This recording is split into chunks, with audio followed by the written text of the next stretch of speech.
Andre, I want to talk about the parade, the military parade in China. Mhm. And many people are talking about the weapons, that what was new, what was old. And here is we had a report on Sky News. They're talking about the the, the kind of weapons that Mhm. China used in this parade. Here is the report, Andre. It's a literally 2 minutes, but it's important to know Okay. what they're trying to say to us. Parade showed us lots of military equipment. Interesting question is, which bits of those equipment would worry the Americans and some of the other allies? There was the DF-61, which is an intercontinental ballistic missile. They've got lots of those, but this was the newest one, and of course it can reach Europe, it can reach the United States. There was famously the directed energy weapon, the OW-5A10, which is actually a laser gun. Apparently, that can bring down lots of drones all at once. We'll see how good it is. More worrying to the United States in particular was the DF-17, and that is a hypersonic missile. Now, that means it can fly at 5 times the speed of sound, Mach 5, which is 6,000 miles an hour. That makes it very difficult to defend against. And even more, the DF-17 was shown to us in a maritime version. So there's a version that can go to sea, and that really is a threat to any big American battleships or aircraft carriers or anything. Of the more exotic sort, we saw the AJX-002, which is the submarine drone, and that's a sort of cross between a submarine and a torpedo.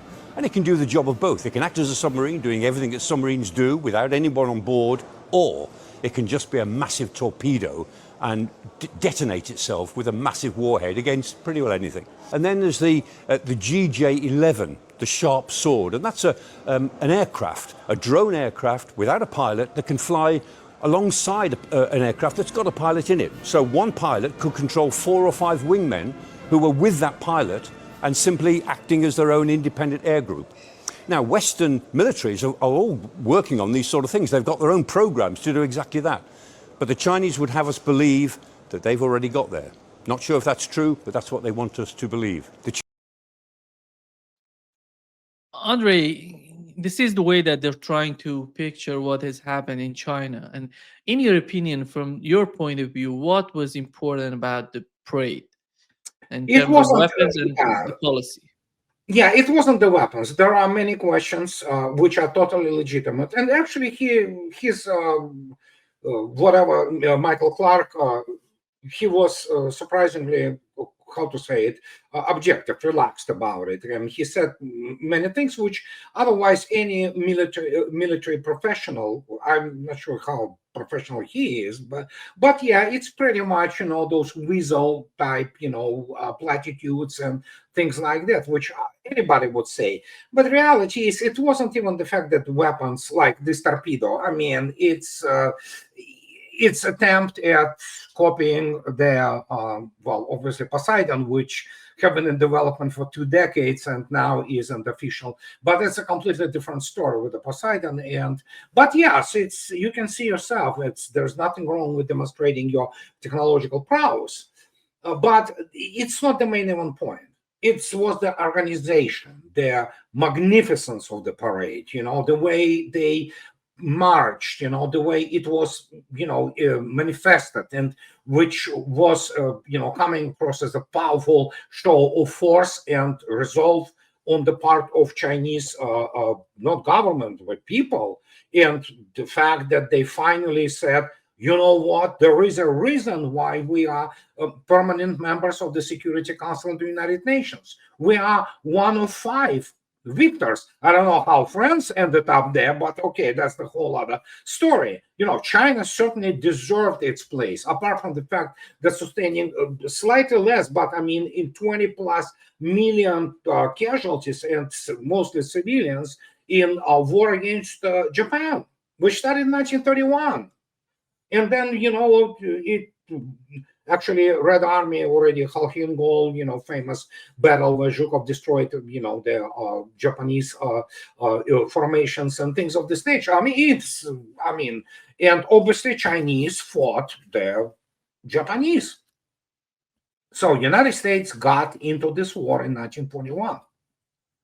And obviously China suddenly says, which is correctly, this is our victory, Obviously, I understand why and this is absolutely justifiable, that obviously there is an American lament and justifiable American consternation that, oh yeah, they're gonna downplay our role. Obviously, we know that the United States played a critical role in defeating Imperial Japan, especially because it was primarily, well, not primarily, but naval component. U.S. Navy fought brilliantly and bravely, so did the Marines. So nobody tries to, well, there are some people, let's face it, they try to kind of diminish their American role. But at the same time, as I did in my last video yesterday, don't forget about Donald Trump and American historians who say, hey, you know what, United States defeated it all. Yeah, those Russians, those Chinese, they're just side shows, so it's kind of like, back and forth. But the point is, it was the whole presentation. It was the decorum, so to speak, of this parade which really mattered. Pure technological aspect, we have to discuss it absolutely separately, especially in terms of the intercontinental ballistic missiles. But other than that, yes, it was very impressive. And again, you look at how the personnel marches, how it is all brought up. It's enormously powerful, so, and then of course you have those delegations, you have those leaders from all around the world, so it's, especially when it followed on even more representative, meeting at the Shanghai Cooperation Organization. And so it was the whole 4 days of the massive demonstration of how the world changed. We live not only in a multipolar world, we live in the world where SCO, Shanghai Cooperation Organization, this big three, begin to dominate it and begin to shape it, especially global south. Many people forget that the combined West is something roughly 800, 900 million people. The rest of it is not West at all. Andrei, how did you find the participation of India? If I'm not mistaken, after 7 years, Modi went to China. What does it tell? What does it tell us? What is the outcome? What has, let's put it this way, I because my main point is, who caused Modi to go to China? Well, he is a very shrewd political figure. He's definitely the statesman. He's definitely the head of the now most populous country in the world. It's more populous than China, especially considering the slowdown in China's demographics, which probably is not that bad. I mean, it's just colossal there. And so he definitely knows where the winds of history blow. He's a very smart man.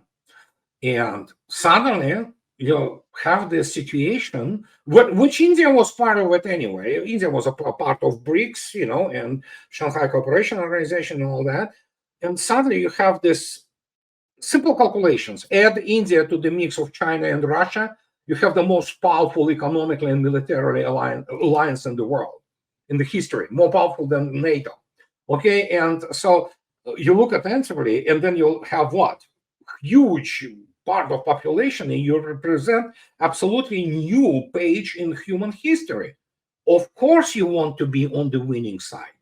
There's nothing wrong with this. I mean, as everybody knows, the victory has very many fathers. Only defeat is always an orphan, So there's nothing wrong with India, which is a contributor, which is a country which has to finally decide, the path it takes. And Modi basically did what was supposed to be done by any shrewd and smart statesman.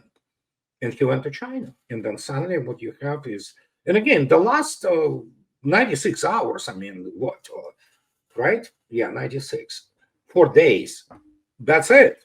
We live in a completely new world. I mean, it was officially stated essentially there. And yeah, after India got the spine back and told the United States to go pound sand, there you go. Everything you need to know, especially against the background of today's statements by Mr. Trump, that Europe should stop buying Russian oil. So, okay. You know what is going on, so, and yeah, when you are as big as India, despite India's huge problems, there is no denial of that, but when you are so huge, including economically, still it's massive economy there. So, and not all of it is just some consumer goods. They do produce, some. They do have a very developed industrial sector and things like that. You got to go where the future is.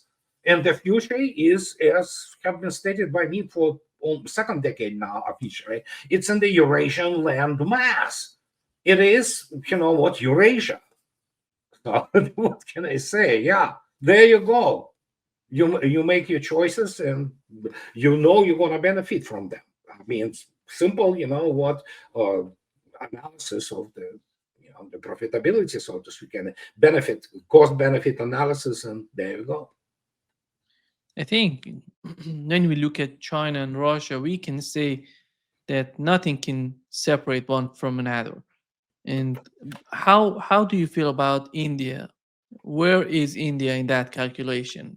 Is India is getting so close that they're not going to be it's not going to be easy for the United States to separate them from Russia and China? It seems like now, obviously, we cannot say whatever happens to the dynamics inside.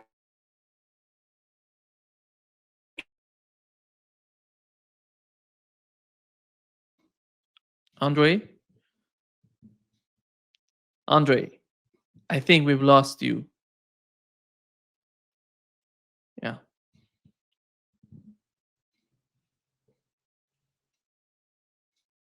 It seems that Andrei has some sort of problem with the internet connection. Let me try to contact him.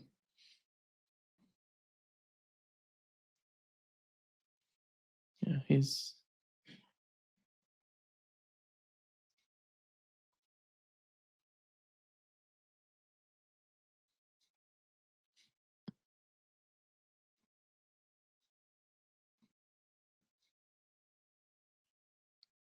yeah.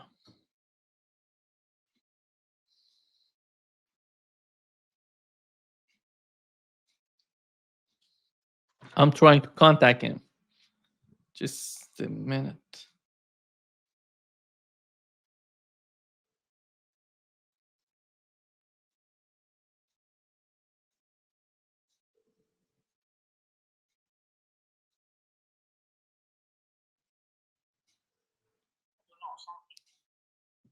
Are you coming up, Andrei?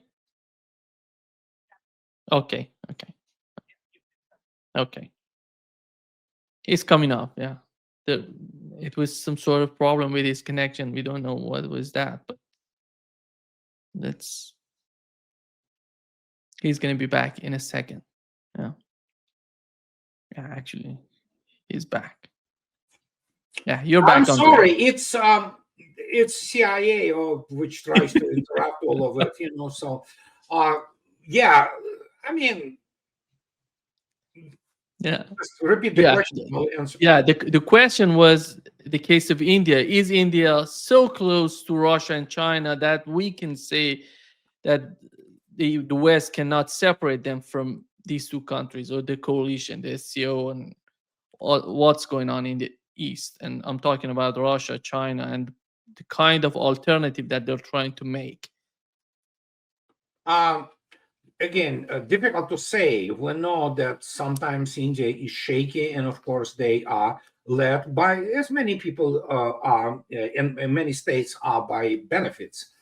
So, but it is obvious that on the balance right now, the benefit is actually with China and Russia. There's no doubt about it. And again, many people forget India imports a tremendous amount of Russian weaponry, and we are talking about high-end weaponry. If anybody takes a look at the India's Navy latest frigates, Talvar class, they are essentially Admiral Grigorovich class of Russian frigates.